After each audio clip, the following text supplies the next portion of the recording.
El conversatorio virtual se llama La verdad sobre la contratación en salud. En nombre de la Junta Directiva de Salud, les damos la más cordial bienvenida a este conversatorio.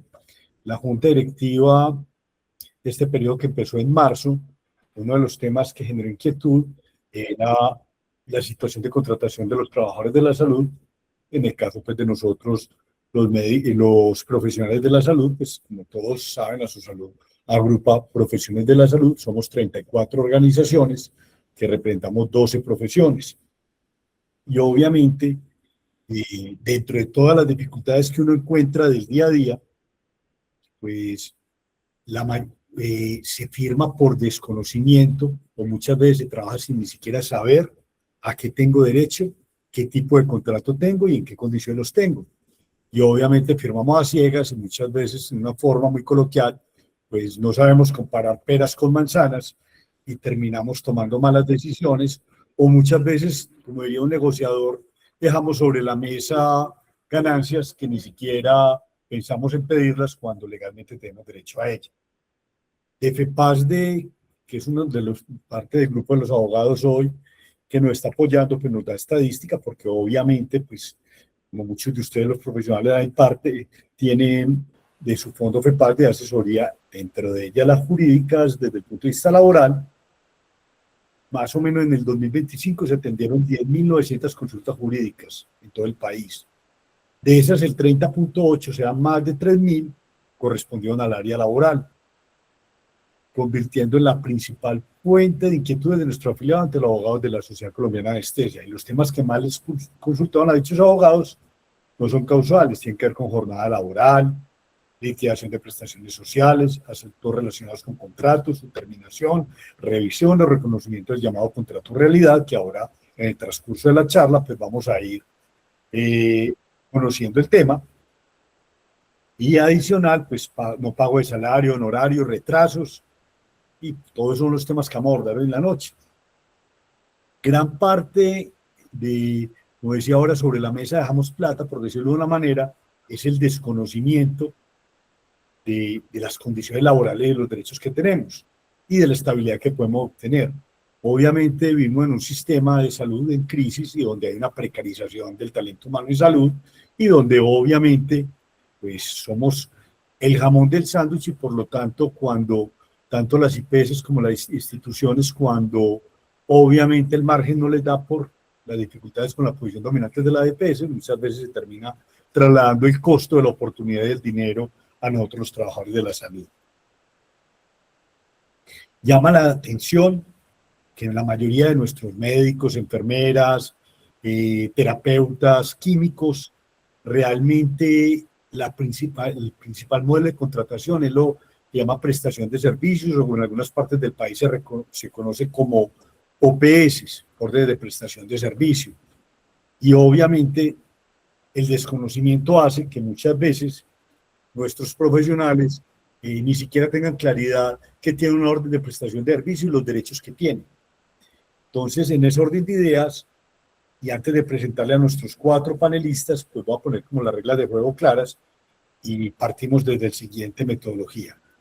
Nosotros venimos ya, esto es más que una charla académica, es un conversatorio entre los 4 abogados que nos acompañan hoy, y si alguno tiene una pregunta o inquietud, la escribe en el chat.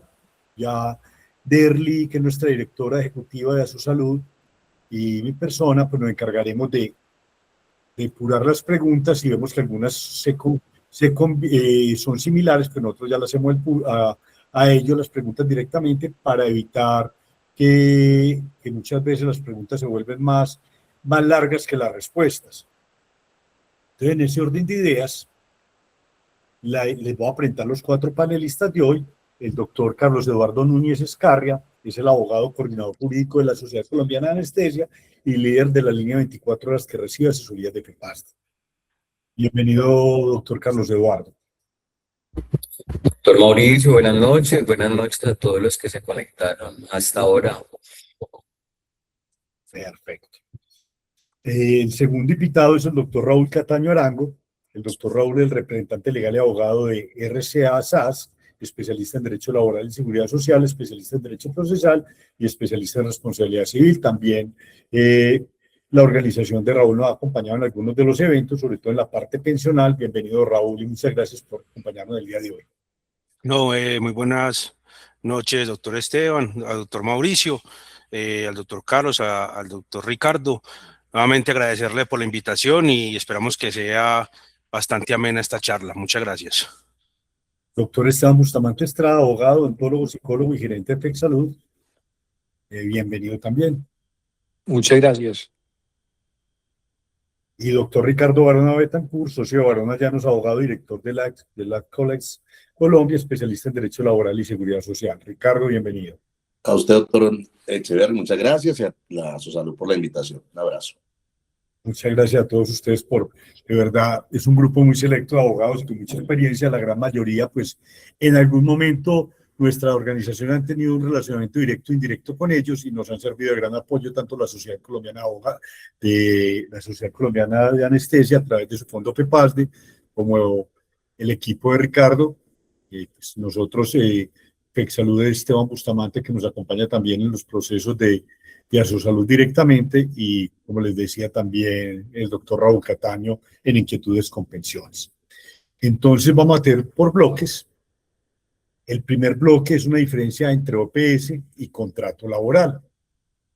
Entonces con eso vamos a dar inicio al conversatorio. En el sector salud colombiano, la contratación por prestación de servicios, lo que todos conocen como OPS o en algunas partes del país, u honorarios, es la norma y no la excepción. O sea, ahora hablábamos de una manera muy conservadora que eso podría ser el 60%, pero creo que hay estadísticas incluso que pueden llegar hasta el 80%. Tanto en clínica, hospitales, consultorios, IPS públicas, privadas, recurre a esta figura de manera masiva. ¿Por qué? Porque al parecer es más barata y flexible para el empleador. Sin embargo, en los temas que se les consultan a los abogados, encontramos que muchos profesionales no saben exactamente qué diferencia tienen entre ese contrato frente a un contrato laboral. Tanto es, cuando uno le empieza a preguntar, realmente ni siquiera saben si están con un contrato individual de trabajo o si están en una OPS o qué tipo o cómo lo remuneran. O incluso tienen unas combinaciones que no las entienden sino ellos.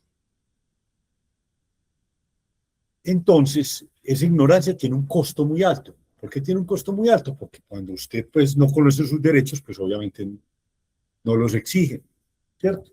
Entonces vamos a escuchar. La primera pregunta de este bloque va para el doctor Esteban Bustamante. ¿Cuáles son las diferencias concretas entre un contrato por prestación de servicios y un contrato laboral en cualquiera de sus modalidades?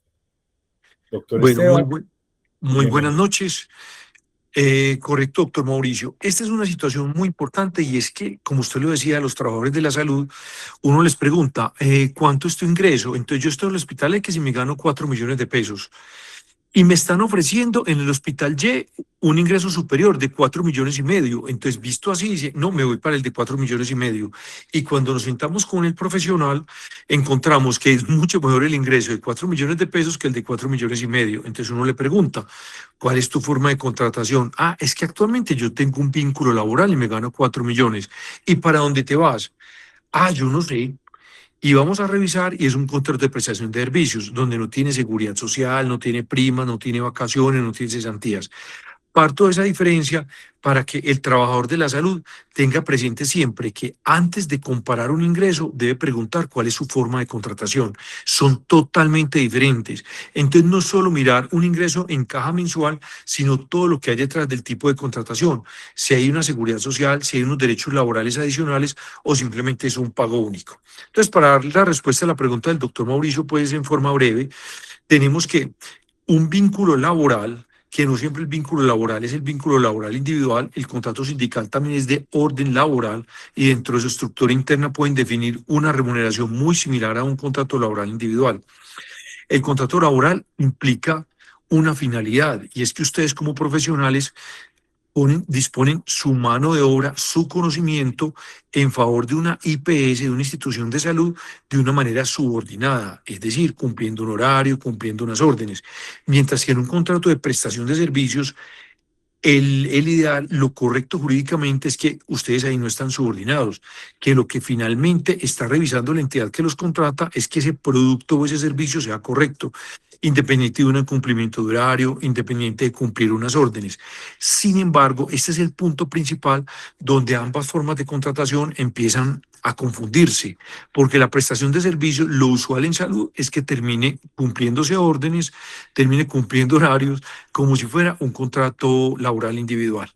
Pero la esencia de un contrato de prestación de servicios precisamente es la independencia del contratista, la independencia del profesional. Por eso, normalmente no es común encontrar que una prestación de servicios se dé para una enfermera, para un médico general, porque su función es esencialmente subordinada, tienen que cumplir unos cuadros de turnos. Por lo tanto, la prestación de servicios en estos casos, pues no es la figura correcta, pero la verdad es que sabemos que es muy usual. De pronto el doctor Carlos y inclusive el doctor Barán les comenta que terminan convirtiéndose en un contrato laboral, luego de que un juez revise las situaciones y las circunstancias en las que le dio y encuentren que lo que es una prestación de servicios en la realidad correspondía a un contrato laboral individual. Entonces es importante que ustedes los trabajadores de la salud que están aquí presentes sepan las diferencias. Y entonces en un contrato laboral individual hay una subordinación, hay una prestación personal del servicio y se cumple con unas órdenes. En la prestación de servicio lo importante es ese servicio o ese producto final, más no la subordinación personal. En el contrato laboral individual nosotros estamos sometidos a un reglamento de trabajo, mientras que en una prestación de servicios estamos sometidos a las condiciones que pactaron en ese contrato de prestación de servicios.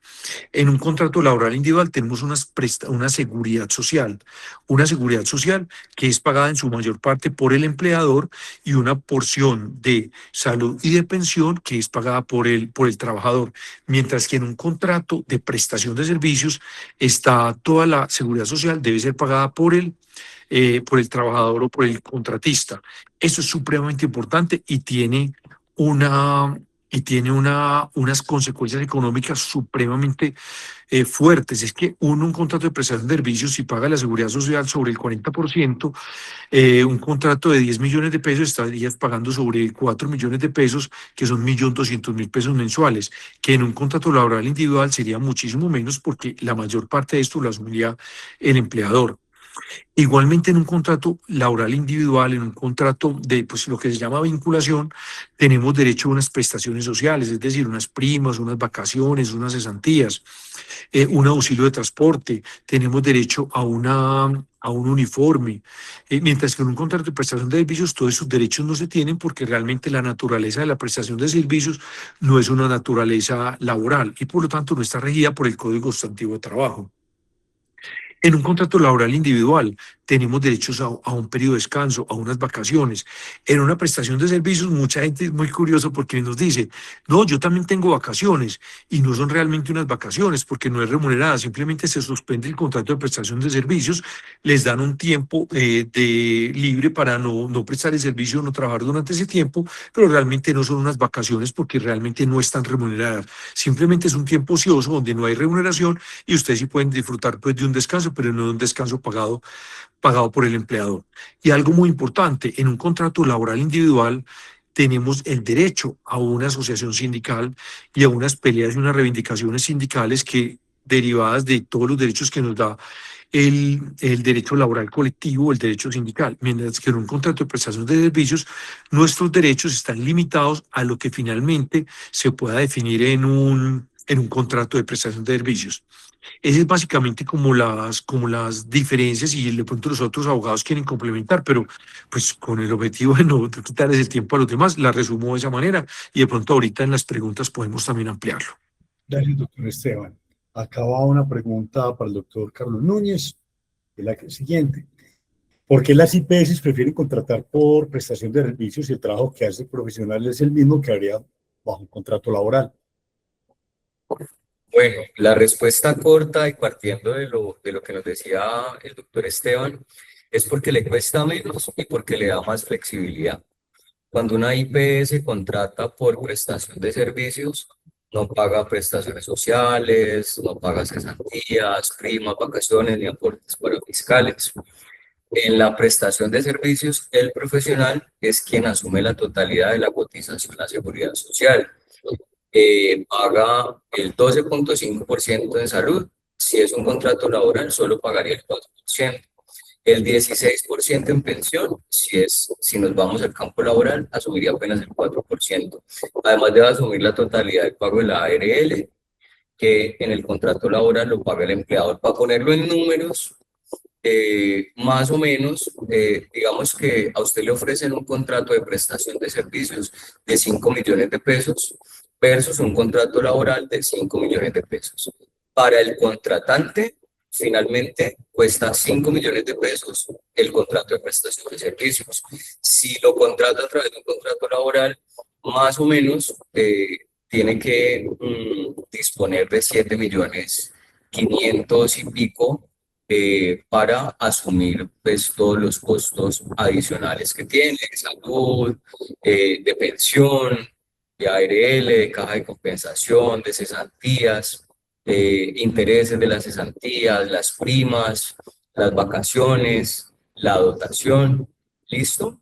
Entonces, para el empleador eso implica un ahorro de más o menos el 30% versus el contrato de prestación de servicios.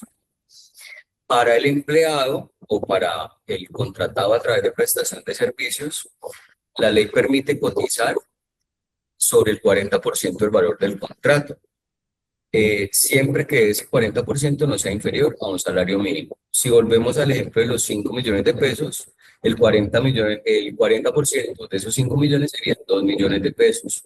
Entonces, podría cotizar sobre ese valor, que reduce, digamos, un poquito el valor que va a tener que aportar mensual y va a tener de pronto más dinero en el bolsillo mensual. ¿Pero qué sacrifica con eso? Básicamente sacrifica el valor de su pensión, porque pues nos pensionamos con el promedio de los últimos 10 años cotizados.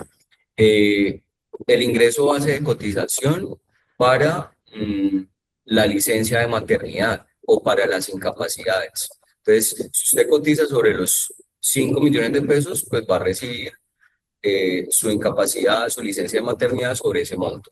Si cotiza sobre el 40%, pues va a recibir el 40%, que en este caso serían 2 millones de pesos. Entonces, pues digamos que finalmente es una decisión que toman algunas personas de cotizar sobre un valor menor, pero pues es importante que tengan claro qué se pierde y qué se gana. Digamos, usted gana tener más flujo de dinero en el día a día, pero hacia el futuro, si tiene alguna calamidad, pues va a tener, digamos, unas situaciones que no serían pues como las mejores. Como lo decía el doctor Esteban, digamos que el tema con el contrato por prestación de servicio es que en muchas ocasiones encubren una relación real laboral. Si usted cumple horarios, si tiene jefes, si usa implementos del contratante, si recibe órdenes diarias, existe una relación laboral, aunque el papel diga otra cosa. Eso, digamos que en la norma se llama contrato realidad. Los jueces lo que hacen es mirar qué pasa en la práctica, no lo que dice el contrato. Si se prueba que realmente es un contrato de trabajo, pues usted podría reclamar todas las prestaciones como si hubiera sido empleado desde el primer día. Gracias, doctor Carlos. Antes de continuar ya con la pregunta para el doctor Barón, acabo de aprovechar unas que están ahí en el chat. Entonces yo le resumiría y me corrigen, doctor Carlos, si yo tengo un salario, pues si a mí me ofrece un contrato de prestación de servicios por 4, si me comparan un contrato individual de trabajo, con todo pues directo, por 4, equivaldría más o menos en prestación de servicios a un poco más de 6 millones de pesos, ¿cierto? Porque yo le tengo que poner la prima de junio, la prima de diciembre, los 15 días de vacaciones y las cesantías. Eso equivale más o menos al 1.54%, porque ese es el gran error de muchos de los prestadores de servicios que dicen, no, y ahora el doctor Esteban, no, es que yo prefiero prestación de servicios porque me van a pagar 5 y ahí vinculado me pagan 4, o sea, va a ganar más. Estoy completamente equivocado. Sin tener en cuenta la parte de seguridad social que también va a terminar aporreado. Y otro error común también que se comete es que obviamente esa caja usted tiene que terminar de hacer el ejercicio al final del año, multiplicar por 12 En honorario serían 12 pagos al año, mientras que un vinculado con lo raso está teniendo los 12 salarios, un mes de cesantía son 13 salarios, una prima de junio y una prima de diciembre son 14 y las vacaciones 0.5, o sea, son 14.5 salarios al año. Eso es un dato también importante que la gente no tiene en cuenta. Voy a aprovechar acá para el doctor Barona, ya que hay preguntas acá del chat que tienen mucho que ver con prestación de servicios. Y dice así, voy a leértelas todas, Ricardo, y ya te doy el espacio. En un contrato de prestación de servicios le pueden indicar una cantidad de horas a cumplir mensual, es decir, 186 horas, y exigirle una previsora de 15 días antes de renunciar, pues, y un preaviso, perdón, ya corrigió acá. Si tengo un OPS y me exigen trabajar 186 sin cumplir horario, pero sin cumplir esas horas, ¿es legal? Y pregunta acá, complementar acá otra de los invitados, no debemos cumplir horario, pero se disfraza y terminamos cumpliendo. Entonces toca llenarse de pruebas y evidencias para luego por medio del juzgado solicitar las prestaciones sociales o liquidación, que ya lo decía el doctor Carlos Núñez. Entonces, de las inquietudes que hay acá en el chat, doctor Ricardo, le doy su... Sí, digamos que yo creo que esas preguntas que han realizado pues son muy importantes porque muestran, digamos, lo que en realidad pasa o lo que se presenta. Es decir, y creo que Esteban y lo planteó muy bien, y igual el doctor Carlos también muy bien, ¿en qué sentido? Que yo creo que es de las cosas más importantes en este tipo de situaciones, y es normalmente cuando uno tiene en teoría un contrato de prestación de servicios es porque es libre, autónomo, independiente, no cumple ningún horario. Si a mí me hablan de 186 horas, pues lo que es evidente, lo que es contundente es que esa persona tiene un tiempo completo, es decir, no es un contratista de prestación de servicios. Lo que debe ser es un trabajador y tener, digamos, una vinculación laboral. ¿Qué es lo que pasa? Y que obviamente eso sucede. Digamos que ya con ese contrato, con que le ponga esas horas o se las hagan cumplir, pues es evidente que eso ya no es un contrato de prestación de servicios, sino que es un contrato laboral. El problema, para ser francos, es que pues las clínicas saben muy bien que los trabajadores de la salud no demandan. Entonces, doctor Mauricio, usted lo planteaba muy bien. Yo contrato a la persona con 4 millones de pesos. Si lo tuviera laboral, me costaba más o menos 7 millones de pesos. Eso quiere decir que yo me estoy ahorrando al mes 3 millones de pesos. Eso en 10 meses son 30 millones, en un año más o menos son entre 40 millones de pesos. Si yo tengo además no es una persona, sino que tengo 10 personas, pues es evidente que en el año me estoy ahorrando 400 millones de pesos. Y pues si en 10 años 4.000 millones de pesos con 10 personas. Y al final yo sé que no me van a demandar los 10, para ser franco, nadie va a demandar. Y si alguien demanda, pongamos el peor escenario, una condena cuantiosa, 200 millones. Pues sí, pagaste 200 millones, pero te ahorraste casi 3.800 millones de pesos. Entonces, este es un tema que es muy importante. ¿Qué es lo que yo creo? Y creo que es muy importante en esto distinguir. El problema que nosotros tenemos es la falta de vigilancia y control. ¿Por qué? Porque el que viola los derechos de los de la salud se llama el Estado. Es decir, por regla general, la gente que está vinculada con el sector privado, sí, tiene contratos de prestación de servicios, pero sobre todo con médicos especialistas. Digamos que los puede tener, no digo que no los tenga, pero la minoría. Pero cuando uno se va al Estado, casi el 80% del todo de la salud está por prestación de servicios, del camillero para arriba, eso, mejor dicho, todos entran ahí. Entonces, ¿qué es lo que pasa? Que el Ministerio de Trabajo, pues, como quien dice, pues no hace vigilancia y control, entonces las instituciones públicas terminan vinculando a las personas es por prestación de servicios. ¿Qué es lo que yo recomendaría? Porque pues ya lo han dicho, digamos, claramente, es que las personas dejen, pues vayan recogiendo prestación de servicios.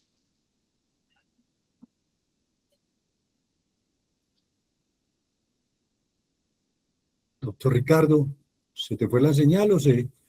No, es que había alguien con el micrófono Si abierto. había una interferencia, por favor, mantengamos los micrófonos cerrados. Pero entonces termino con esto, doctor Mauricio, para no hacer el tema muy largo, y es, lastimosamente, las personas se encuentran en una encrucijada. ¿Acepto un contrato de prestación de servicios que es ilegal, que viola mis derechos, o no lo acepto? Porque al final del día o es una opción o es la otra. Por eso yo creo que alguien lo planteaba en el chat. Lo que falta en este país es mucha vigilancia y control, y hay que hacer cosas muy sencillas. Por ejemplo, todas las IPS se habilitan, así le van a los trabajadores 5 y 6 meses, para no hablar y que no lloremos todos aquí al unísono de que la gente que está vinculada por contratos de prestación de servicios lleva 10 años con el mismo ingreso y con un agravante. Los reúnen para bajarles. Gracias, doctor Ricardo. Antes de pasar a otra pregunta para el doctor Esteban, vale una pregunta al doctor Raúl Catán, porque acá estamos hablando de contrato de prestación de servicios y acá hay una realidad, y es que, porque acá algunas de las preguntas van muy orientadas al cumplimiento de un contrato de prestación de servicios. Creo que lo dijeron, no sé si lo dijeron ahora, porque no lo digo yo. Una de las realidades del contrato de prestación de servicios es que es un contrato de carácter civil, mientras que los contratos, sea colectivo sindical o contrato individual de trabajo, de carácter laboral.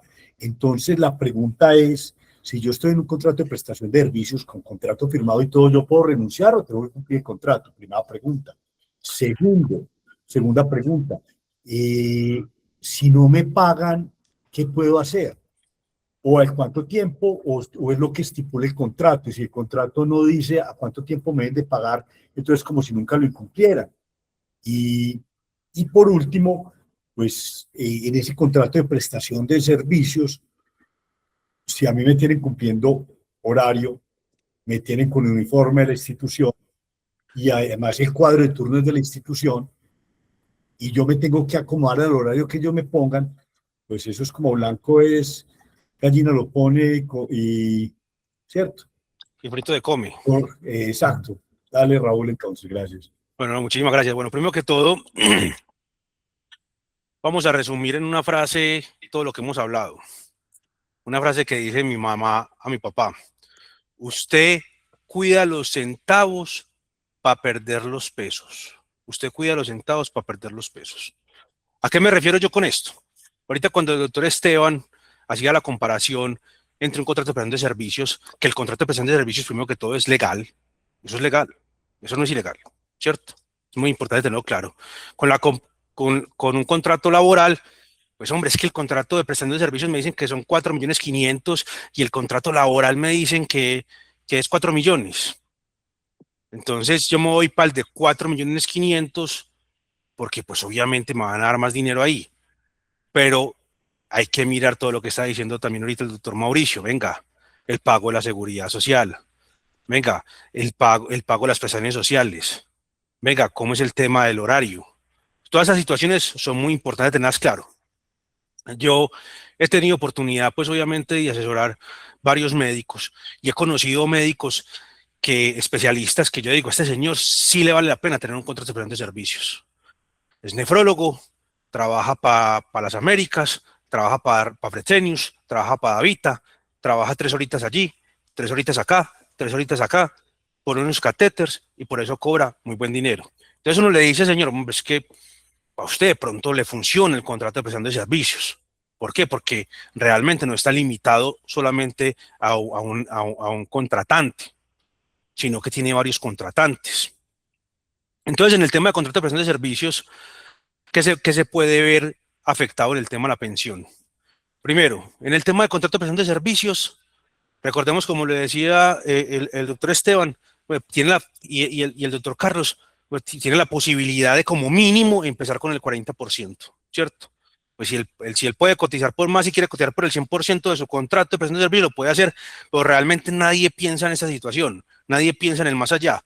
Todo el mundo piensa más o menos que a los últimos 10 años es que yo voy a incrementar mi valor de la cotización para poder sacar esa pensión. Pues que recordemos que el sistema protege tres situaciones, 3 riesgos, que es el riesgo de la invalidez, el riesgo de la muerte y el riesgo de la vejez, que le llaman riesgo pues en el tema académico.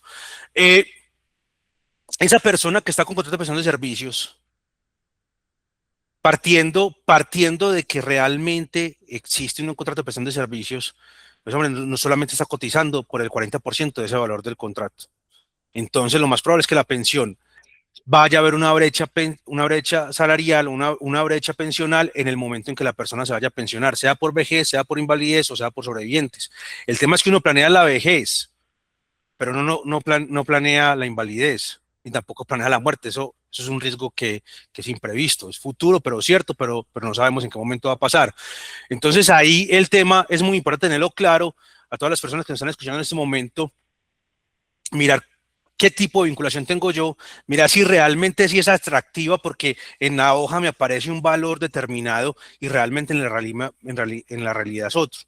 También es muy importante tener claro al momento en que vamos a contratar realmente si estamos hablando de un contrato de prestación de servicios o estamos hablando de un contrato de prestación de servicios disfrazado, que disfraza una realidad, como lo decía el doctor Barona, una realidad. El artículo 24 del Código Sustantivo de Trabajo nos dice a nosotros que obviamente hay una relación laboral y que si la persona presta personalmente el servicio, se supone, hay una presunción de que puede estar vinculado en un contrato laboral. Pero eso ¿quién lo va a decidir? Porque es una presunción en la cual admite prueba en contrario. Eso lo va a decidir un juez de la República. Entonces hay que ir a un proceso judicial que puede estar demorándose entre 3 a 4 años al día de hoy en ciudades como Bogotá o como Medellín, ¿cierto? Entonces es una situación que muchas veces la gente no tiene que tener en cuenta. Entonces el contrato de prestación de servicios es válido totalmente siempre y cuando se configuren las condiciones del contrato de prestación de servicios. Si no se configuran los contratos de prestación de servicios, pues obviamente tengo la posibilidad de yo entrar a demandar. Como le decía el doctor Mauricio en las preguntas, hombre, ve, yo tengo que cumplir con el contrato, pero si se está disfrazando un contrato, si está disfrazando un contrato de primacía de la realidad sobre las formas, pues realmente podríamos entrar a demandar ese contrato realidad y decir que venga, que es que realmente acá no hubo no existió un contrato de prestación de servicios ni un contrato laboral. Y podría incluso, como le decía el doctor Carlos, pues entrar a demandar primero que todo el pago de la seguridad social, todo el pago de las cesantías. Y acá hay una situación muy importante que yo le digo a la gente, hombre, hoy no más. Yo estuve en una audiencia que empezó a las 8 de la mañana y terminó a las 7. Pensé que no iba a estar en la charla. Era un contrato de prestación de servicios. Como este contrato de prestación de servicios se da transversal a todas las relaciones laborales, voy a decir que digo relaciones laborales, no contratos laborales, que puede haber ahí una diferencia técnica, en la cual un abogado fue contratado en una firma con contrato de prestación de servicios. Lo más preocupante es las sanciones para el empleador. Es que las sanciones son complicadas, la sanción del artículo 65, la sanción para la consignación a las cesantías. Entonces, evidentemente, si se configura un contrato de prestación de servicios, hay que cumplir con las obligaciones del contrato de prestación de servicios. Pero si se disfraza un contrato de prestación de servicios por un contrato de realidad, podemos entrar a demandar y pedir todas esas prestaciones sociales. Gracias, doctor Raúl. Una pregunta para el doctor Carlos Núñez. Entonces, obviamente, esa persona que firmó un contrato de prestación de servicios lo pueden obligar a cumplir el contrato si tiene un término definido de prestación. Y obviamente, si contractualmente no se tiene estipulado tiempo de pagos, ¿cuándo se cumpliría? Bueno, ahí digamos que nos vamos, esa es una consulta muy recurrente dentro de lo que nosotros atendemos en el día a día, ¿sí? Normalmente dentro de los contratos de prestación de servicio se regula, digamos, las fechas de pagos, ¿sí? Cuando usted presenta una cuenta de cobro o una factura de la manera en que usted presente su cobro, nace una obligación para la persona que lo contrata, ¿sí? Eso está regulado por el Código de Comercio, es una relación civil. Luego, usted podría eventualmente solicitar la ejecución de esa persona natural o jurídica que lo contrató, que no le ha pagado desde el momento en que le incumpla, ¿sí? Y las consecuencias, digamos, de no cumplir con los pagos, pues es básicamente un tema relacionado con los intereses. Si tuviéramos el mismo caso en un contrato laboral, la consecuencia es mayor. ¿Por qué? Porque el Código Sustantivo del Trabajo y las normas especiales disponen que se debe pagar un día de salario por cada día de retardo cuando no se paga, por ejemplo, seguridad social.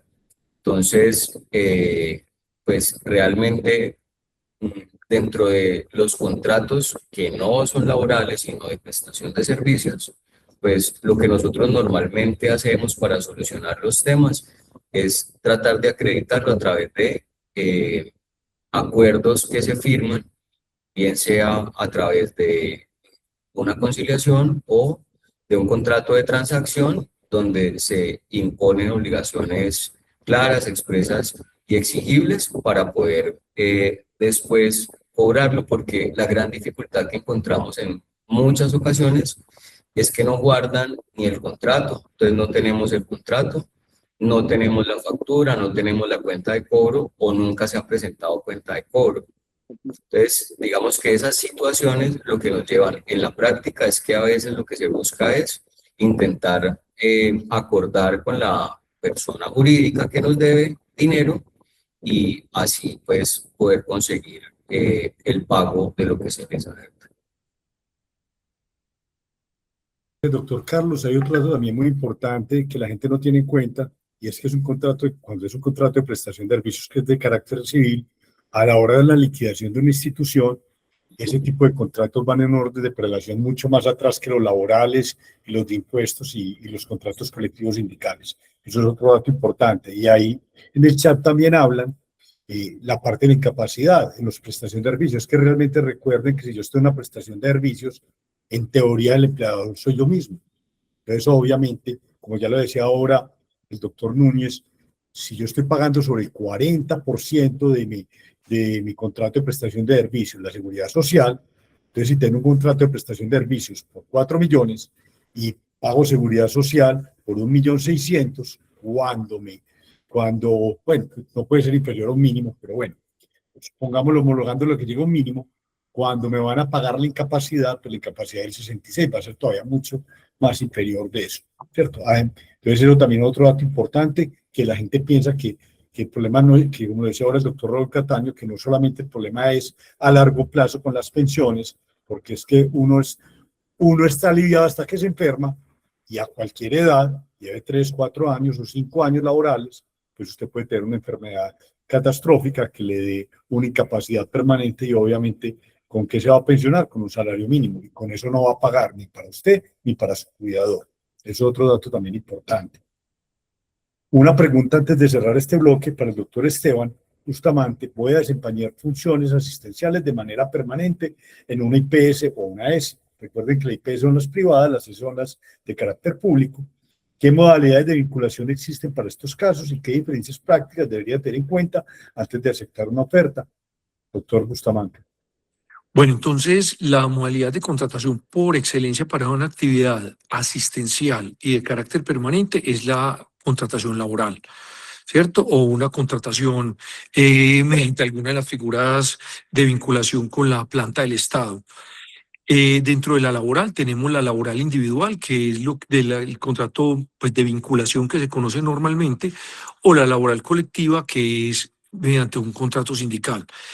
En ambas, y acudo a una reglamentación reciente del Gobierno Nacional, un decreto que busca poner en cintura algunas formas de tercerización de servicios, en ambas lo ideal es que se reproduzcan derechos laborales. Ese es el principio general, porque hay una ley que es la ley 1429, artículo 63, que permite inclusive que los servicios se presten a través de figuras no necesariamente de vinculación laboral, siempre y cuando respeten derechos laborales. Entonces, por excelencia, la primera opción es la opción de una vinculación de naturaleza laboral. Pero como lo han dicho los otros abogados, pues muchas veces se disfrazan relaciones laborales a través de contratos de prestación de servicios y finalmente pues realmente no cumplen con el objetivo de una prestación de servicios y es un juez el que luego de un análisis de las circunstancias en las que se presentó el servicio puede definir que efectivamente no una prestación de servicios sino un contrato laboral. Gracias, doctor Esteban. Entonces, terminando el primer bloque, pues ahora ya tenemos muy claro el marco general. Pasamos a una situación que muchos no conocen y que puede marcar una diferencia enorme en la protección especial que la ley y la jurisprudencia han reconocido incluso para quienes estén vinculados por orden de prestación de servicios. Entonces vamos a hablar de estabilidad laboral reforzada en contratos de prestación de servicios. Uno de los hallazgos más relevantes en los temas que se consultan a abogados es que muchos profesionales creen que por estar en una contratación de prestación de servicios o OPS no tienen ninguna protección frente a una terminación intempestiva del contrato. Sin embargo, la Corte Constitucional ha abierto una puerta importante a través de la acción de tutela. Se han logrado reconocimientos de derechos para contratistas en situaciones de vulnerabilidad. Veamos en qué casos aplica este. Vamos así con el segundo bloque de preguntas. La primera pregunta va para el doctor Carlos Núñez. Si un profesional de la salud está vinculado por OPS y está en estado de embarazo, ¿el contratante puede terminar o no renovar el contrato? ¿Qué protección tengo? Y más interesante la pregunta porque si vemos en el sector salud, el porcentaje de mujeres es mucho más alto que en otros sectores económicos. Y si no, veamos la reunión de hoy donde la gran mayoría son mujeres. Doctor Núñez. Es muy alto. De pronto también, doctores, porque los hombres están viendo fútbol hasta ahora. Pero sí, tiene toda la razón. Digamos que gran parte, y de hecho nosotros tenemos un número de afiliados mayor, mujeres, pero bastante diferente al de hombres. Entonces, respecto de la protección de una mujer que esté en estado de embarazo, la Corte Constitucional ha sido clara en bastantes sentencias. Tal vez por allá en el año 2013 fue como la sentencia Ito que extendió la protección que está para contratos laborales a los contratos de prestación de servicios. Le hablo de la SU 070 del 2013 y se ha venido replicando, digamos, de manera pacífica. La Corte Constitucional ha llamado esto estabilidad ocupacional reforzada. Entonces, la Corte ha considerado que ese derecho protege la permanencia o la continuidad del vínculo laboral, por lo que impide la terminación o la no renovación del contrato por causa o con ocasión del embarazo o la lactancia. Cualquier mujer en estado de gestación y extendido a su periodo de lactancia, independientemente de la modalidad contractual de su vinculación, tienen ese derecho, que se requiere acreditar eventualmente si hay que proponer una acción de tutela. Uno, que existe una relación contractual o de trabajo. Dos, que la terminación del contrato se dé durante el embarazo o dentro de los 3 meses siguientes al parto.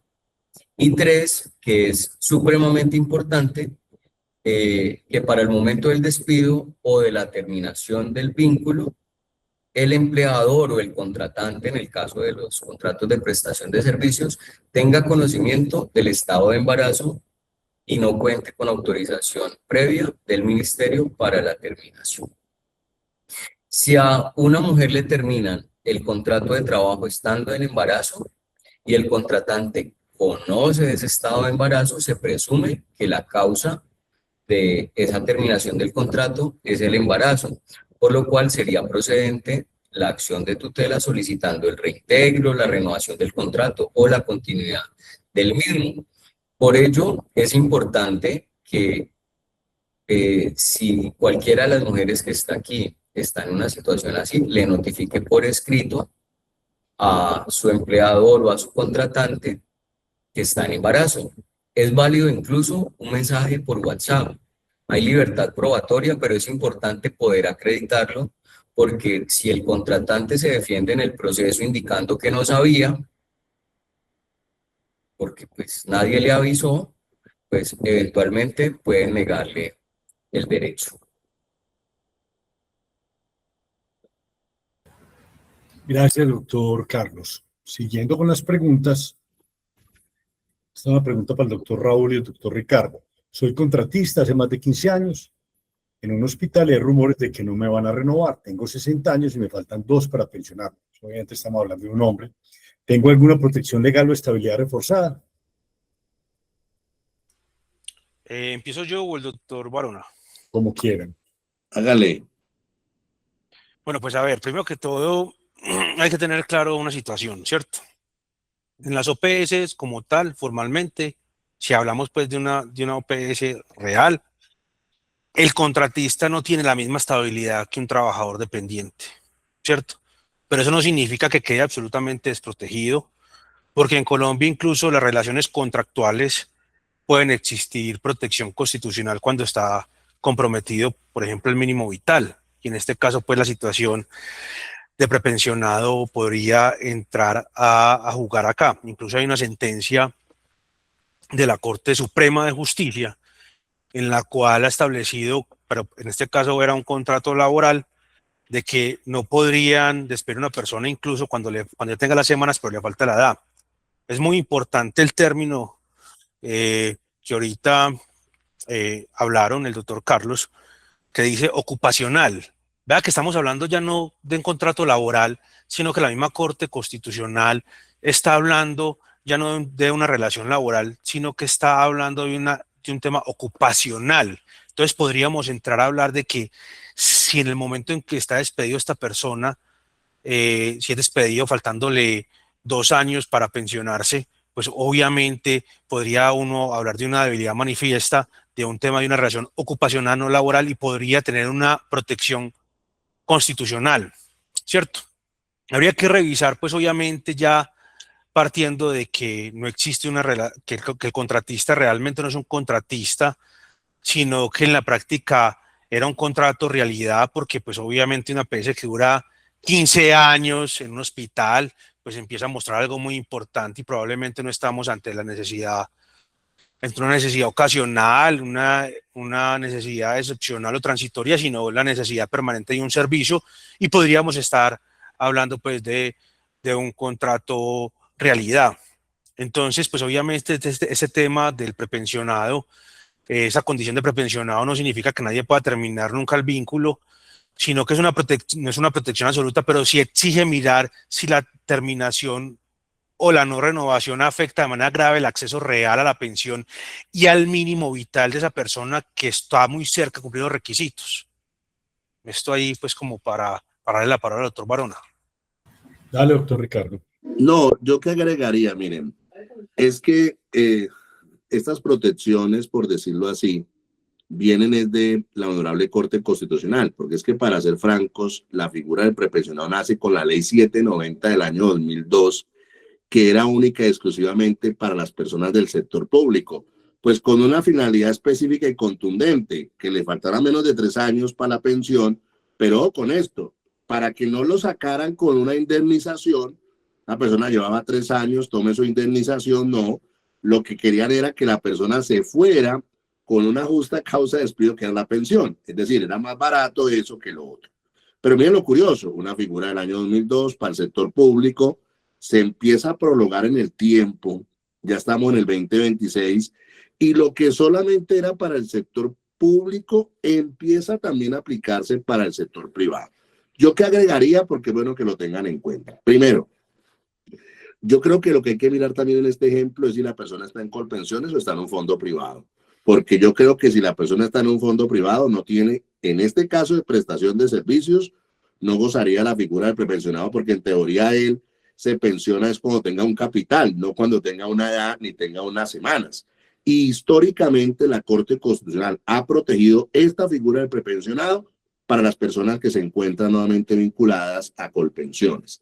Esto es muy importante para efectos de que las personas que están por prestación de servicios sepan que la Corte Constitucional las ha protegido, sobre todo por lo que el doctor Raúl nos explicaba, y es, pues hombre, una cosa es que yo sea abogado y me contrate una clínica para llevar procesos, pues es un verdadero contrato de prestación de servicios. Y otra cosa es que yo contrate una enfermera, una instrumentadora, y la ponga a ir, como dicen algunos, bueno, no viene todos los días, solo viene de lunes a sábado. ¿Sí? Tampoco es durante mucho tiempo, solamente lleva con nosotros 15 años, ¿sí? Y además de eso, pues como ella tiene que trabajar acá, pues le fijamos la lista de turnos, le damos el uniforme, le damos todas las garantías. Pues es evidente que en un caso como estos, la persona es más trabajadora que contratista. Pero termino con esto. Estas protecciones no se dan solamente porque tenga la palabra contrato de prestación de servicios, sino que la Corte lo que analiza es que hay una verdadera relación disfrazada y que lo que hay detrás es más un contrato de trabajo que un contrato de prestación de servicios. Por eso es bueno que ustedes tengan en cuenta, porque igual van a haber otras preguntas seguramente sobre la materia, pero lo que está claro y que es contundente hoy para la Corte Constitucional es que hoy la protección es para todo el mundo, porque la Corte Constitucional así lo ha establecido. Gracias, Ricardo. Acá hay dos preguntas abiertas y dice, ¿la tutela sirve realmente para reclamar derechos en un contrato de prestación de servicios? ¿En qué casos ha funcionado y qué prueba necesita tener el profesional? ¿Cuál desea contestarlo?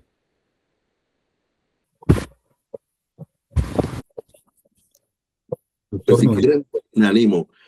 Digamos que dale, Ricardo, la Corte sí. Constitucional tiene algunas sentencias que ha protegido este tema por esta vía. Esa es la realidad. O normalmente, para ser honestos, pues son ejemplos, como digo, muy burdos. Inclusive hay casos de médicos, de instrumentadoras, o sea, digamos que es esto. Sobre todo porque voy a decir una cosa con cariño. Los que me conocen saben que yo llevo trabajando en este sector desde el año 2001. Y para ser honestos, si esta charla fuera en el 2001 o en el 2026, sería la misma. La gente está vinculada por prestación de servicios, tenemos los mismos problemas, pero ahora sí esto va a cambiar. Ahora sí, yo pensé que la pandemia iba a cambiar, al final pasó la pandemia y no pasó nada. O sea, esto al final sigue siendo así por algo que yo nunca he visto, pero que en salud es común. En el único sector donde la gente se aguanta de que no le paguen puntual es en salud. De hecho, la gente misma dice, no, es que uno aquí le pagan a 60, 90 días, etcétera. No hay otros. Donde la gente no le sube ni sigue contratando por prestación de servicios es eso. Y digo una cosa final, doctor Echeverry, porque yo sí creo en la gremialidad, yo sí creo en la unidad. Lo más triste de todo esto es que alguien que esté en Asosalud, que tenga alguna profesión, levanta la mano y dice, yo no permito estas condiciones. A mí no me van a contratar por prestación de servicios, esto es leonino, esto es ilegal. Y peor, me estoy ganando 2.500.000 pesos. Lo triste de todo esto es que seguramente esa persona se va con incumplimiento en los pagos, con desconocimiento de los derechos, y llegará otra que inclusive en ocasiones gana menos que lo que estaba ganando la que se fue. Por eso yo sí creo, y este pues es como un mensaje, ese sí es mío, de que la clave de todo esto es la unidad, porque no puede ser posible, y eso lo de mí lo digo con cariño, si estuviéramos hablando de una reforma para el transporte aéreo, sería impensado que los pilotos no estuvieran. En salud sí es posible hacer las reformas sin los trabajadores de la salud. Gracias, doctor Ricardo. La otra pregunta abierta dice, tengo varias incapacidades por una enfermedad grave y mi contratante tiene conocimiento de eso. ¿Puede terminarme el contrato mientras estoy incapacitado? Doctor Núñez, así sea abierta, la dejo a usted. Bueno, doctor Mauricio, sí, digamos que cuando una persona tiene una enfermedad grave y el contratante lo sabe, digamos que aplica esa estabilidad reforzada también. En ocasiones, vía tutela, se ha conseguido a través de esta figura constitucional que contratos de prestación de servicios terminen, digamos, generando esa protección de esa persona. ¿Cuándo aplica? Digamos, cuando la persona, la incapacidad que tiene o el problema de salud que tiene, le impide la realización de sus labores. Eso ha tenido mucha evolución. Antes, digamos que había que aportar casi siempre, pues, la calificación de la Junta de Calificación de Invalidez y demás. Hoy en día, digamos que la Corte Constitucional es un poco más flexible con eso y lo mira más desde el rol ocupacional. ¿Listo? Entonces, vía tutela, eventualmente y realmente sí es, pues, digamos, menos utilizado todavía y hay muchos jueces que niegan este tipo de tutelas porque consideran que pues hay un procedimiento ordinario que eventualmente pudiera servir para agotarla. ¿Qué es lo importante? Poder demostrar la imposibilidad que tiene esa persona de percibir ingresos. Entonces eso afecta el mínimo vital. Se desprotege su salud porque además pues no va a poder cotizar al sistema y si sigue enfermo pues seguramente no va a poder continuar con los tratamientos médicos. Entonces digamos que en esos casos lo más importante es desde el punto de vista probatorio poder acreditarle al juez de tutela que realmente esa persona requiere esa protección inmediata que le ofrece la tutela y que no se agote el mecanismo pues, de iniciar un proceso que, como bien lo decía el doctor Raúl más temprano, puede demorarse hasta 3 años y en algunos casos más. Y es muy importante, doctor Mauricio y doctor Carlos, ahí haciendo la cucharada, que hay que mirar varias cosas frente al tema.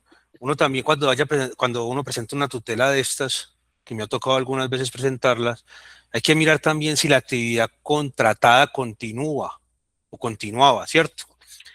Si la entidad necesitaba ese servicio, si contrataron a otra persona para hacer lo mismo, y si la terminación coincide con la enfermedad o las incapacidades, y si existe esto, hay una razón pues objetiva y real y verificable que puede demostrar que por esa razón fue que no se renovó esa OPS, por decirlo así, y poder entrar a presentar incluso pues la demanda, pero la tutela, pero la vía ordinaria sería una demanda.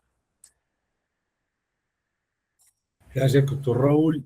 Ya terminando el bloque de prestación de servicios, pues como conclusiones grandes, entender que un contrato de prestación de servicios es un contrato de carácter civil, por lo tanto se requiere de un juez para que le pueda dar calidad de laboral.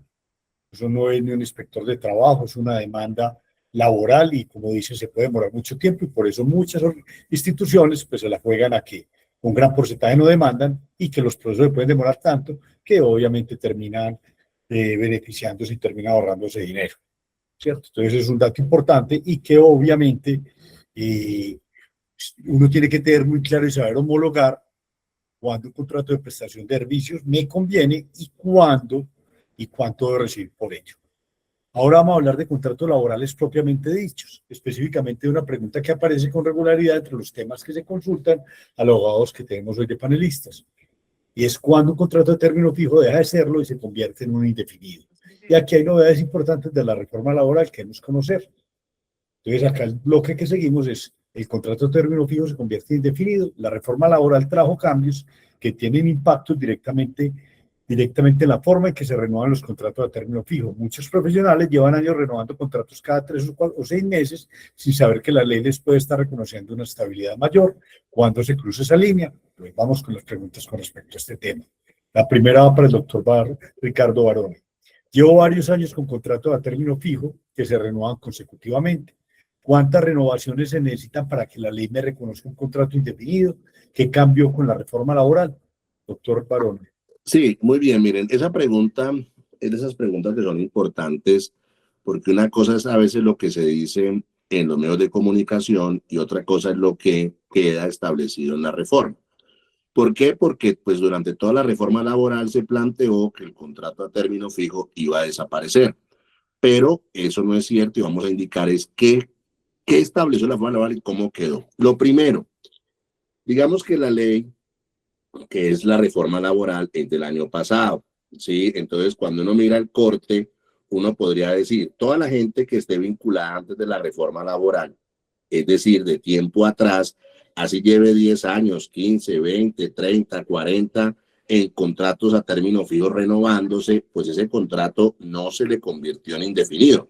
Digamos que empieza a contar desde la reforma laboral y máximo hasta 4 años. Eso quiere decir que más o menos las personas del 2025 al 2029 pues podrán decir que si su contrato se ha venido renovando del 2025 al 2029, ahí sí se hablará de un contrato, digamos, a término indefinido. ¿Qué es lo que me preocupa a mí? Y pues mando un mensaje para aquellas personas que estén vinculadas de esta manera, es que, pues como todo, pues las reformas también son para que la gente las estudie y las analice. ¿Qué puede pasar? Que me hagan un contrato a mí del 15 de enero al 15 de diciembre y me lo liquiden.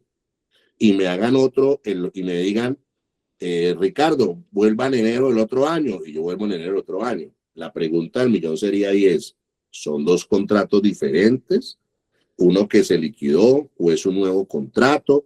¿O esto es un fraude a la legislación? Yo lo que pienso es que si uno mira la jurisprudencia en esto, el tema no ha sido pacífico, porque para ser francos, mucha gente le hicieron contratos toda la vida a 11 meses y medio y le acaban los contratos, le hacían unos nuevos y los jueces en algunos casos decían que era indefinido, en otros casos no. ¿Qué es lo que está claro? Y pues también hay que decirlo, muchas EPS del sector, digamos, IPS, lo que han hecho es ir acabando los contratos a término fijo de las personas que venían con mucha antigüedad. ¿Cuál es una recomendación en estos casos, doctor Echeverry? Que las personas presenten las respectivas denuncias al Ministerio de Trabajo, porque pues el Ministerio de Trabajo también está alerta de que pues se dé cumplimiento a la reforma laboral y no que por esta vía pues se genere, digamos, un incumplimiento. Pero termino con esto. Yo, la verdad, si fuera abogado en una IPS, no entendería por qué hacer un contrato a término indefinido, porque es que a término fijo, porque es que en última lo que en teoría la gente se ahorra es la indemnización. Pues sí, pero pues es que es demasiado riesgo, demasiadas cosas por eso. Con una cosa final, así como las palabras tienen poder, en salud hay una frase que me fascina. En salud no se habla, doctor Echeverry, bueno, se habla, pero el concepto que se utiliza es salario integral. Entonces le dicen, doctor Echeverry, venga a trabajar conmigo que usted va a recibir salario integral. ¿Cuánto me van a pagar? 4 millones. Pues eso no es integral, pero igual inclusive te lo hacen creer. Es que todo está incluido ahí, los recargos, los dominicales, o sea, eres, mejor dicho, y eso pues tiene mucho poder. Lo mismo pasa con este tipo de contratos. Por una extraña razón, la gente se siente más segura con que le digan contrato a término indefinido. Contrato a término fijo, 20 millones, la gente queda triste. Contrato a término indefinido, 2 millones, la gente queda feliz porque dice, wow, me hicieron un contrato. Porque para ser francos, en cualquiera de los contratos a la gente la pueden ¿qué? Despedir. En última, lo que le van a pagar es una indemnización. Pero aquí una perlita para que la tengan en cuenta. Los abogados de empresas y de IPS y EPS normalmente lo que sugieren es el contrato a término indefinido. Eso, digamos, es una realidad. Pero yo lo que creo es que en estos casos funciona más la presión por la vía del Ministerio de Trabajo, pero también dependerá mucho de la regional que toque, porque pues esto no es monolítico y unas cosas son en Antioquia, otras cosas son en Cali, otras cosas son en Bogotá. Eso depende mucho de los inspectores. Gracias, doctor Ricardo. Una pregunta para el doctor Núñez. Me avisaron que no me van a renovar el contrato con menos de 30 días de anticipación. ¿Eso es legal? ¿Qué plazo mínimo exige la ley? Listo. Bueno, entonces, en un contrato laboral a término fijo, el Código Sustantivo del Trabajo nos exige que el aviso de no renovación se dé como mínimo con 30 días de anticipación. Si no se hace ese aviso por escrito, se entiende renovado automáticamente por el mismo término. La regla general, como bien lo decía el doctor Barona, es que el contrato de trabajo es a término indefinido. El contrato a término fijo, luego, como es la excepción a la regla general, siempre debe constar por escrito. Es decir, usted no lo pueden contratar de manera verbal para hacer un contrato a término fijo. Y además debe estar claro cuál es la fecha de terminación de ese contrato. Para los contratos celebrados a partir del 25 de junio de 2025, como bien lo decía el doctor Barona, en adelante, la renovación no puede ser superior a 4 años. ¿Por qué? Porque si usted lo renueva después del 25 de junio de 2029, la consecuencia que estableció la reforma laboral es que estos contratos se convertirán en contratos a término indefinido, entendidos así desde el inicio de la relación laboral. ¿Listo? El contrato a término fijo puede ser inferior a 1 año y la quinta prórroga será de 1 año. En la legislación anterior era 1 año menos, ¿no? Entonces, la cuarta prórroga era la que era de 1 año. En este caso, la quinta prórroga es la que es mínimo de 1 año. En todo caso, apenas se pase la barrera de los 4 años contados a partir del 25 de junio de 2025, para los que venían con esta modalidad, es decir, 25 de junio de 2029, o la fecha en que cumplan los 4 años del contrato que se celebre mediante esta modalidad con posterioridad, se convertirán en contratos a término indefinidos, entendidos así, desde el inicio de la relación laboral. Entonces, si se le preavisa dentro del plazo, es decir, 30 días antes o más del vencimiento, puede el empleador indicarle que no le renovará el contrato. Esta es una justa causa para terminar el vínculo laboral. Luego no habría lugar a el pago de ninguna indemnización. Pero si en el mismo caso, por ejemplo, esta persona tenía un contrato a término fijo por 1 año, no se le preavisa dentro del plazo, se entiende este renovado automáticamente, por lo que si el empleador lo quiere despedir sin justa causa, debe indemnizarlo. Y de acuerdo a lo que dice el artículo 64 del Código Sustantivo del Trabajo, esta indemnización se calcula por el monto de salarios correspondientes al tiempo faltante para cumplir el plazo estipulado. Entonces, si se terminaba, por ejemplo, el 26 de junio de 2026, no le avisaron, se entiende renovado hasta el 26 de junio de 2027. Luego, si lo van a despedir sin justa causa, la indemnización sería del valor de los salarios correspondientes desde la fecha en que se termina el vínculo hasta el 26 de junio de 2027. Gracias, doctor Núñez. Estoy en un contrato a término fijo y me lo terminaron y 3 días después me enteré de que estoy embarazada. ¿Qué hago? ¿Hay alguna acción que me pueda tomar? Cualquiera, es una pregunta abierta, que quiera la conteste. Bueno, en ese caso, digamos que lo que ha dicho la jurisprudencia incluso es que lo importante es que el empleador sepa que esa persona está en embarazo. Si el empleador no sabe que esa persona está en embarazo, pues ni siquiera ella sabía, digamos que en principio no habría lugar a esa protección por vía constitucional, porque no puedo presumir que el embarazo es la causa que motiva el despido de ese trabajador o la no renovación del contrato si hablamos de prestación de servicios. Por eso yo les decía en una intervención anterior que es importante que guarden prueba de esa comunicación que se le hace al empleador o a quien las contrata de el estado de embarazo. Gracias, doctor Núñez. Voy a resumir varias preguntas que hay. Obviamente, cuando hablamos de contrato a término fijo, me corrigen cualquiera de ustedes, pues porque yo no soy abogado. Obviamente, cuando hablamos de los 4 contratos que se repiten, pues si estamos hablando de un contrato de 6 meses, pues ya no estaríamos hablando de 4 años, sino que estaríamos hablando de 2 años, ¿cierto? 6 meses, otros 6, otros 6, otros 6, sino que en Colombia, pues la gran mayoría de contratos a término fijo los hacen 1 año.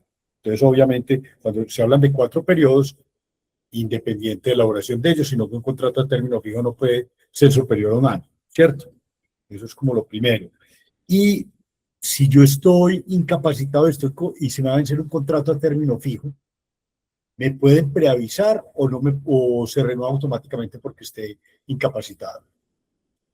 Estando en un contrato de prestación de servicios. En un contrato a término fijo, perdón. Sí, pero yo pienso, doctor Echeverri, que hay que precisar varias cosas. Digamos que los términos fijos, ¿qué es lo que dicen? Por ejemplo, si lo hiciéramos a 6 meses, hiciéramos 3 prórrogas, 1, 2 y 3 de 6 meses, pues la próxima prórroga sería de 1 año. Y ese contrato que se inició de 6 meses, se prorrogó 3 veces por 6 meses después de 1 año, todo ese tiempo es el que no puede pasar de 4 años, ¿sí? O sea, esto es muy importante porque, vuelvo y les digo, pues una cosa es lo que se dijo de la reforma y otra cosa es lo que quedó escrito. Y tal cual como quedó es, así sea prórrogas, 1 año, 6 meses, es todo ese periodo fijo de, digamos, de 4 años, ¿sí? Que yo creo que es como un tema ahí para, pues, digamos, para precisarlo y tenerlo en cuenta. Lo otro, pues, que también es como muy importante en esto es la parte clave de fuero, digamos, de salud, ¿sí? Porque el fuero de salud se predica en cualquier forma de contratación. ¿Qué es lo que pasa? Por ejemplo, si yo soy una enfermera, estoy a término fijo, o soy, digamos, una instrumentadora, o soy un médico y estoy a término fijo, y mi contrato en teoría se vence el 30 de junio, ¿sí? Pues uno podría decir que así estuviera enferma, pues la podrían acabar el contrato, pero la respuesta es no. Esa persona, porque pues lo que es de enfermería e instrumentación, pues se necesitan para la prestación del servicio. Y esa persona podría, si la sacan por una tutela, que la reintegren. ¿Qué es lo que yo he visto en mi experiencia cuando esas demandas pues no proceden cuando, por ejemplo, tienes un cargo y desaparece. Entonces, digamos que el cargo que tú tienes va hasta el 30 de junio, nadie lo ocupa después del 30 de junio, pues cuando es a término fijo, pues ahí no lo protegen. Pero si tú sales el 30 de junio, estás enfermo y al día siguiente, pues vas a hacerlo, pues obviamente, pues es una terminación ilegal. Aspecto importante, porque aquí también va de la mano con la reforma al Código Penal del Trabajo y la Seguridad Social, sobre todo que aplica para el sector privado, es que en estos casos, cuando quieren acabar un contrato de este tipo, pues ya tienen que acudir a donde el juez e invocar una justa causa, porque la protección es, no me despiden, si hay justa causa, pues me puedes despedir, pero un juez del trabajo tiene que autorizar el despido. Gracias, doctor Ricardo. Vamos a hablar ya de un tema que es muy importante, la parte pensional en las semanas faltantes y la historia laboral. Este es quizá el tema más subestimado de todos, por lo cortoplacistas que somos nosotros, la mayoría de los colombianos y los latinos. Un profesional que gana 4 millones en OPS y otros que ganan 4 millones en contrato laboral no están en la misma situación pensional, ya lo dijimos hace rato. Las semanas cotizadas, la base de cotización y los aportes del empleador marcan una diferencia enorme al momento de pensionarse. Hablemos de eso con números reales. Ya acá hay uno la respondimos. Si gano 4 millones en OPS y me ofrecen lo mismo en contrato laboral, el contrato laboral es más favorable para mi pensión. ¿Cómo se explica eso con números? Doctor Raúl Catani. Claro que sí, doctor. Y la respuesta obviamente sí, normalmente sí. Y no solamente para el tema de pensión, como lo había dicho el doctor Esteban, en un OPS de 4 millones no equivale a un salario de 4 millones. Entonces la OPS, el profesional recibe como honorarios, pero hay de asumir su seguridad social, su carga tributaria, sus riesgos. Además no tiene ni la prima, ni las cesantías, ni los intereses de las cesantías, ni mucho menos pues las vacaciones remuneradas. También no hablamos de caja de compensación y la indemnización por despido, pues ni la misma estabilidad.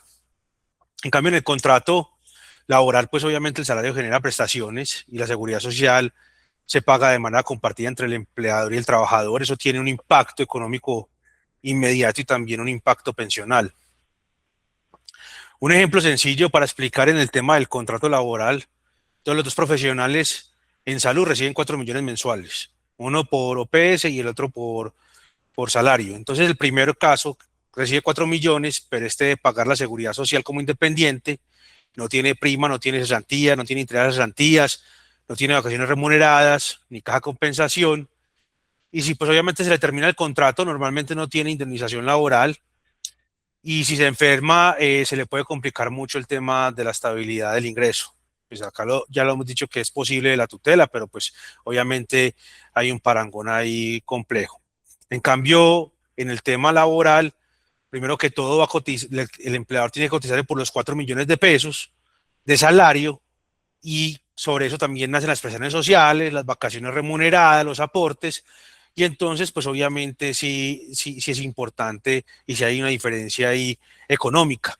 Entonces no es lo mismo usted estar cotizando por 4 millones de pesos en el momento en que, dependiendo también del número de semanas que tenga cotizada, entre más número de semanas que tenga cotizadas, pues obviamente la tabla de reemplazo va a ser mayor, que puede llegar incluso hasta el 80%, mientras que en un contrato de prestación de servicios, pues obviamente la persona por lo general, y como lo dice usted, doctor, pues si yo estaría en un contrato de prestación de servicios, también cotizaría por el 40%, no pensando en que me vaya a pensionar. Entonces, pues obviamente ahí se me genera una complicación cuando vaya a recibir la pensión de vejez, cuando vaya a recibir la pensión de invalidez, si quedó inválido, y también incluso la pensión de sobrevivientes que mi esposa vaya a recibir o mi beneficiario vaya a recibir. Entonces ahí hay una situación bien complicada. Entonces es muy importante tener claro esa situación, sobre todo para la gente que escoja la modalidad, cuando tenga la posibilidad, pues obviamente de escoger entre el contrato de prestación de servicios y el contrato laboral. Gracias, Raúl. Estuve varios años en OPS sin cotizar siempre al sistema. ¿Esas semanas se pueden recuperar de alguna manera para la pensión, doctor Barona? Es que miren, esa es de las preguntas más importantes y pues será más dramática la respuesta dependiendo de qué tanta edad tenga. Y eso pues lo digo por lo siguiente.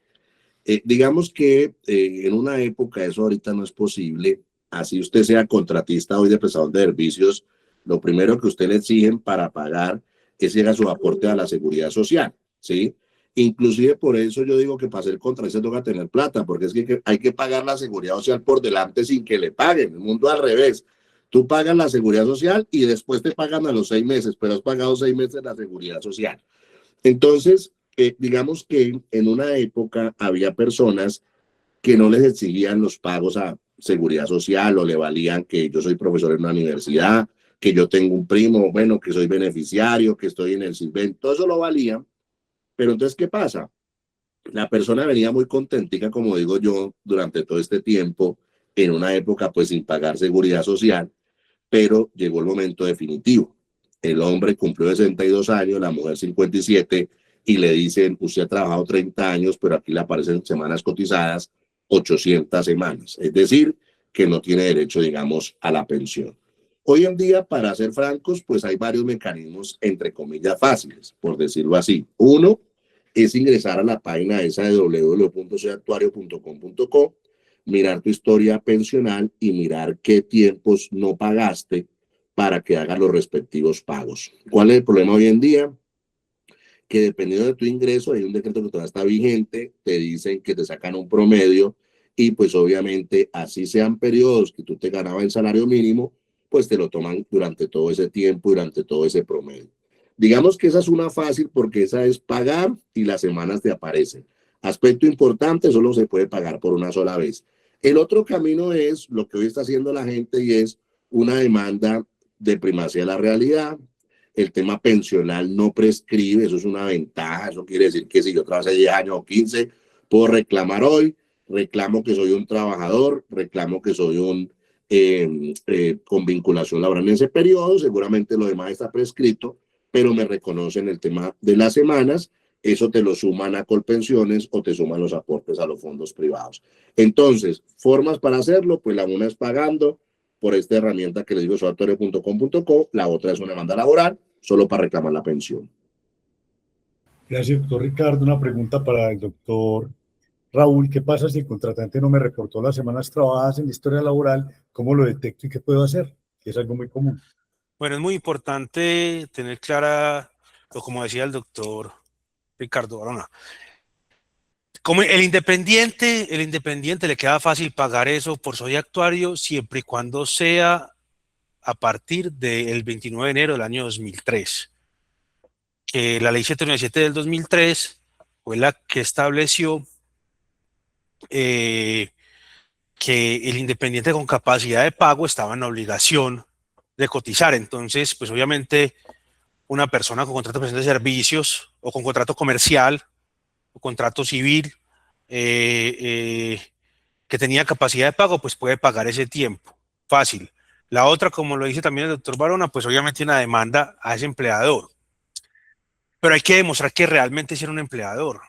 Entonces, por ejemplo, si el contratante, porque realmente no era un contratante, sino que era un empleador disfrazado de contratante, pues toca iniciar un proceso laboral, que como lo dijo el doctor Barona, pues no prescriben el tema de la seguridad social, no prescriben el tema de pensión. Entonces tocaría iniciar un proceso, pues toca primero que todo mirar la historia laboral. Yo siempre le he dicho a la gente, hombre, ya es muy fácil mirar la historia laboral. Me saque por lo menos una vez en el año su historia laboral para mirar cómo está. Antes se presentaba una situación muy complicada, era que no existía la planilla integrada del PILA. Entonces muchas empresas, incluso siendo con contrato laboral, pues pagaban solamente la salud y no pagaban la seguridad social, porque pues obviamente el trabajador en cualquier momento se va a incapacitar, va a ir a urgencias, está enfermo, entonces pagaba la salud. Y no pagaban la seguridad social en pensiones. Entonces, pues obviamente hay que mirar primero que todo si realmente era un contratante o no era un contratante.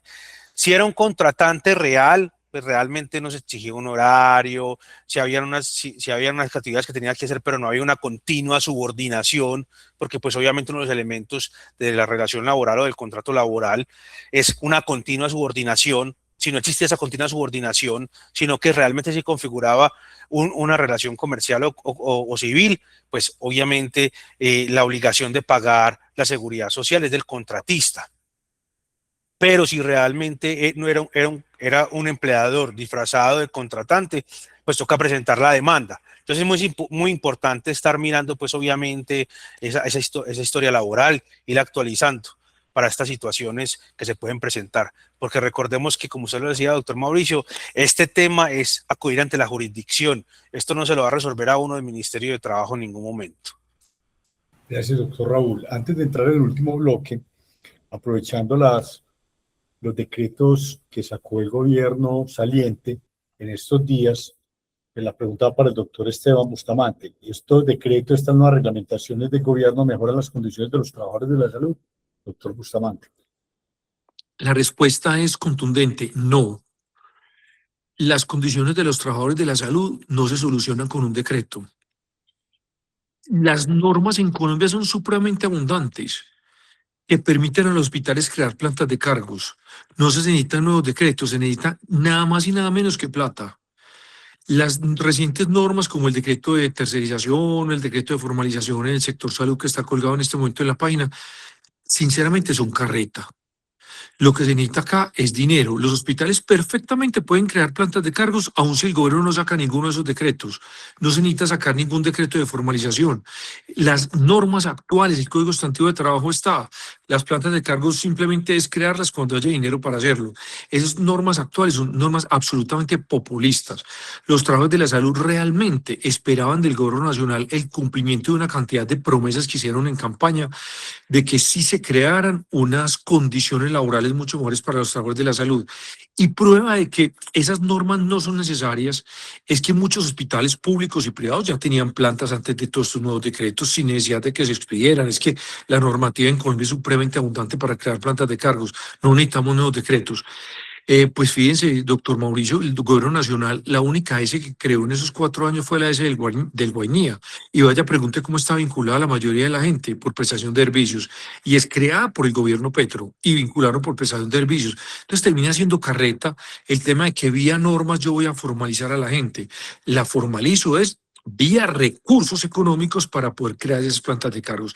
No se necesitan nuevas normas, la normatividad actual es suficiente para formalizar el talento humano, pero pues creemos que con un decreto podemos solucionar el problema. Si el decreto tuviera unas fuentes de recursos para financiar las plantas, perfecto, pero los decretos actuales y el proyecto de decreto de formalización que hay colgado en la página no tiene ni un solo peso asignado para esas plantas de cargos. Entonces, pues, ¿para qué sacar más normas cuando la situación es financiera, no es jurídica? No sé ahí que, pues, de pronto los otros abogados que tengan para decir. El doctor Barona, que también está en el sector salud. No, yo lo que tendría que decir es que eso es como cuando uno le invita a un congresista a esas UTLs y le pregunta a uno que qué norma, no, y le presenta a uno un proyecto de ley que va a sacar, donde uno tiene que decirle que esa norma ya existe. Ajá, Es de decir, acuerdo. nosotros queremos sacar una norma que prohíba los contratos de prestación de servicios que han sido prohibidos recientemente, es decir, desde 1968. Es decir, que en Colombia los contratos de prestación en el sector público para actividades misionales están prohibidos desde 1968. Pero como si no fuera, mejor dicho, menor, demandaron esa norma y la sentencia C614 del año 2009. Digo expresamente que esa norma era exequible y que a la gente tenía que vincularla laboralmente. Después salió la ley 1751. Perdón, la ley, la del año 2010, se me escapa, que es también de la salud, solo para salud, sí, y esa ley también dice decía, ojo con esto, la ley decía, podemos tercerizarlo todo. La Corte dijo eso es inexequible, aquí lo que va a haber es formalización laboral. La gente que me ha escuchado, me lleva escuchando, yo creo que hace más de 10 años, sabrán que mi posición ha sido, el problema en Colombia no son las normas. O sea, sí, es decir, nosotros somos un país, de hecho, para ser franco, hemos recorrido el contrato que en teoría tiene menos protección, para decir que tiene más protección que cualquiera, que la maternidad, que la salud, que todas esas cosas. Yo lo que sí creo es que aquí lo que falta es una voluntad de verdad y que también las personas pues cambien algunas condiciones. Voy a decir una perla porque hasta ahora hay que decir perlas. El único sector donde la gente se capacita y tiene charla a esta hora, a ver en qué sector es. ¿Por qué? Porque la gente tiene claro que las capaces son en la noche, es decir, después de su jornada laboral. En cualquier otro escenario, en cualquier otro trabajador, las charlas son de día.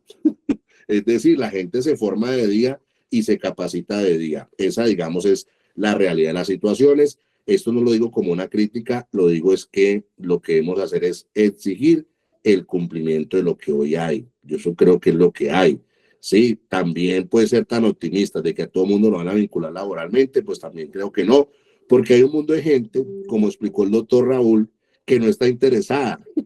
O sea, que le gusta la prestación de servicios porque también hay una creencia de que es que yo trabajo en varios lados. Entonces, si me vinculan laboralmente, no puedo trabajar en varias partes, lo cual no es cierto. Tú puedes tener contrato laboral y trabajar en 10 partes. Gracias, doctor Barona. Para cerrar este conversatorio, quiero abordar un tema que tiene que ver con el poder colectivo de los profesionales de la salud, la negociación colectiva. Podemos organizarnos para negociar sus condiciones, qué opciones reales tenemos. En Colombia las negociaciones colectivas están reconocidas constitucionalmente, pero su aplicación en el sector salud genera muchas dudas. ¿Aplica solo para empleados directos? ¿Qué pasa con los contratistas? ¿Cuál es el rol de un sindicato frente al de una asociación gremial como a su salud?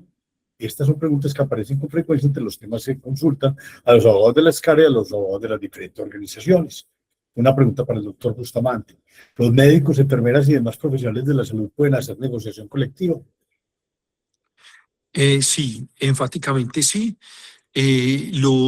Las organizaciones gremiales en Colombia, las organizaciones sindicales de primero, segundo orden, e inclusive la posibilidad de hacer negociaciones multinivel por el reciente decreto 234 son perfectamente posibles y viables.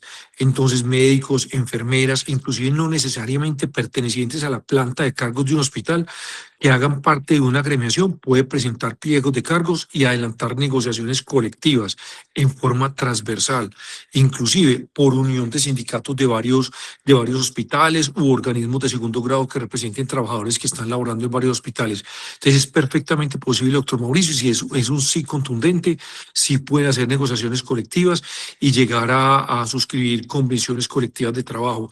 Anteriormente los hospitales negaban la posibilidad de una negociación colectiva porque el trabajador no pertenecía a la planta de cargos, pero perfectamente puede pertenecer a una organización sindical del sector de industria y a través de esa organización sindical perfectamente puede adelantar pliegos de peticiones que concluyan en una negociación colectiva que beneficie a todos los trabajadores a los que pertenecen. Entonces sí, contundentemente sí lo pueden hacer, aún sin ser pertenecientes a la planta de cargos del hospital.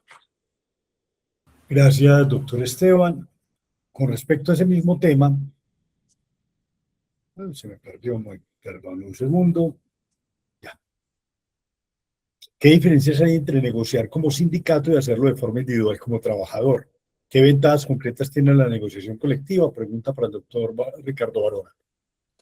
Pues miren, yo la verdad creo que el mejor mecanismo para crear derechos y para crear mejores condiciones laborales en el sector de la salud se llaman las organizaciones sindicales. No hay ninguna figura en este país y en el mundo que dé mayores garantías. Yo sé que todo el mundo está esperando la ley, el nuevo decreto que va a regular lo que ya tenemos, pero a mí me gusta poner este ejemplo porque esa es de las materias que más me apasiona, sí, y es que yo, por ejemplo, yo soy del Valle del Cauca. En el Valle del Cauca, el oficio que más pagan bajito en un ingenio azucarero se llaman los que cortan la caña, los coteros de caña. Pero es una cosa curiosa, ningún cotero de caña, su hijo corta caña. Son médicos, abogados, odontólogos, enfermeras, instrumentadores. ¿Eso por qué?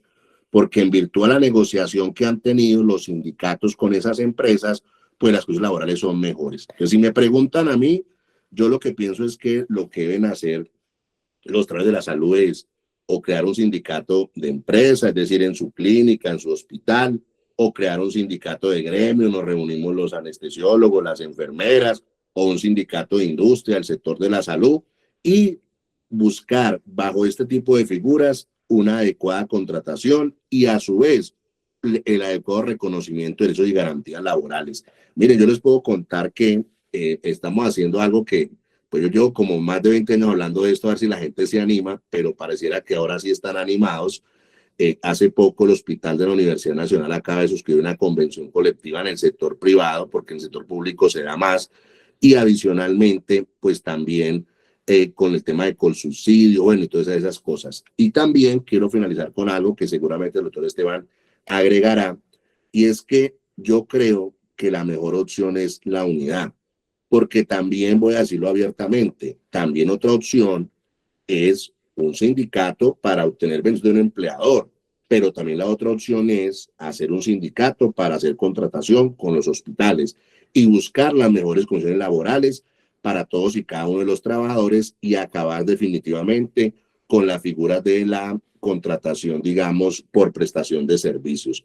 O sea, yo creo y tengo claro que si uno va solo a contratar, es muy difícil mejorar condiciones, pero si tú vas en una figura como estas, pues obviamente tienes demasiadas garantías y en eso yo sí creo que en el sector de la salud se ha avanzado bastante y animo a todos aquellos que de pronto ven el tema de los sindicatos como algo muy raro, muy extraño, que no lo miren de esa manera, sino como una herramienta para mejorar condiciones tal cual como se realiza en otros países.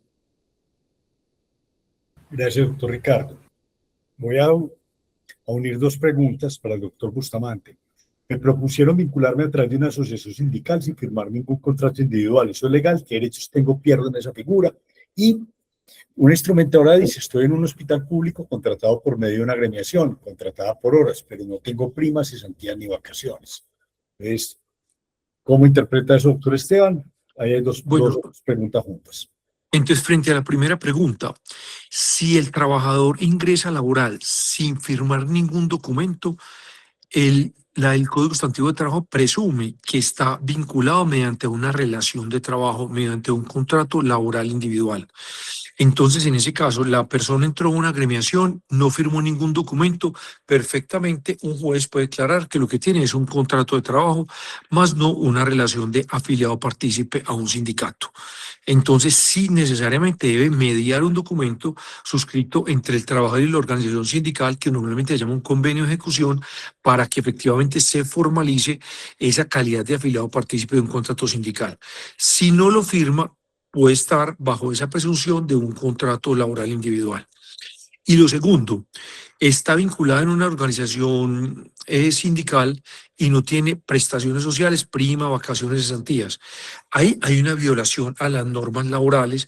La ley 1429 de 2010, en el artículo 63, dice que en Colombia se prohíbe tercerizar con cooperativas de trabajo social o con cualquier otra forma de contratación que no respete derechos laborales ni constitucionales.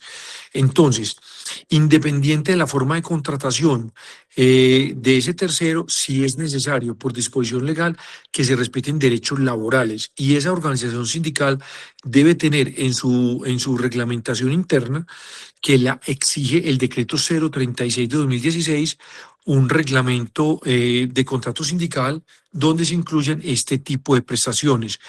Pueden no llamarse prima, vacaciones y cesantías, sino compensación semestral, compensación anual y descanso, pero sí las debe tener por disposición del artículo 63 de la ley 1429. Gracias, doctor Esteban. Eso es un tema muy importante entender, y es que obviamente, y acá trayendo una frase de químico farmacéutico, es todo es veneno, nada es veneno, depende el uso que se le dé y la cantidad que se le dé. Por eso cada figura de contratación en Colombia, obviamente, no está proscrita del todo, es el adecuado uso, prestación de servicios para actividades temporales y no permanentes, contratos a través de empresas temporales, son para procesos cortos, no para que yo pase toda la vida a través de empresas temporales. Contrato colectivo sindical o contrato individual de trabajo, son contratos de carácter laboral que por lo tanto se deben homologar y se rigen por el Código Sustantivo de Trabajo. El problema es que en Colombia, ya lo decíamos ahora y lo decían todos los panelistas, es que somos felices sacando decretos y leyes, pero hagámoslas cumplir es otra cosa. Y por lo tanto creen, y los gobiernos de paso creen que poniendo más decretos o poniendo más leyes, pues van a mejorar las condiciones cuando realmente no es de mejorar las condiciones a punto de decreto, es hacer cumplir. Y obviamente que alguien preguntaba ahora la posibilidad de vincular todo el recurso humano en el sector público. A estadísticas de hace año y medio, la formalización de todo el talento humano en salud en las empresas sociales del Estado estaba por el índole de 9.2 billones. Entonces, obviamente no, también tenemos que ser realistas, y es que hoy no solamente en un plazo inicial, más que buscar un contrato individual de trabajo, la formalización es el pago oportuno y en condiciones adecuadas. Porque pues definitivamente con un contrato individual de trabajo, si no me pagan, pues con eso no voy a mercar y con eso no voy a vivir. Entonces, eso también hay que ubicarse dentro de la realidad y hoy el contexto del sector salud. Muchas gracias a todos nuestros panelistas por la claridad, profundidad y generosidad con la que respondieron cada una de las preguntas, y gracias a todos ustedes por acompañarnos esta noche. Desde Asosalud seguiremos trabajando para que el talento humano en salud de Colombia tenga las herramientas que necesita para tomar decisiones informadas sobre su vida laboral. Conocer sus derechos no es un lujo, es una necesidad. Recuerden que el primer responsable de su condición laboral es uno mismo. Derly, ponemos ahí el QR para que cualquiera que esté interesado en nuestras actividades académicas pues pueda acceder a ellas, por favor. Y a todos ustedes muchas gracias. Son las 9:13 de la noche y cualquier inquietud o duda pues pueden buscarlo a través de Asosalud y de nuestra página. Una feliz noche para todos y muchas gracias. Buenas noches. Muchas gracias. Gracias a Salud y al doctor Mauricio. Muchas gracias.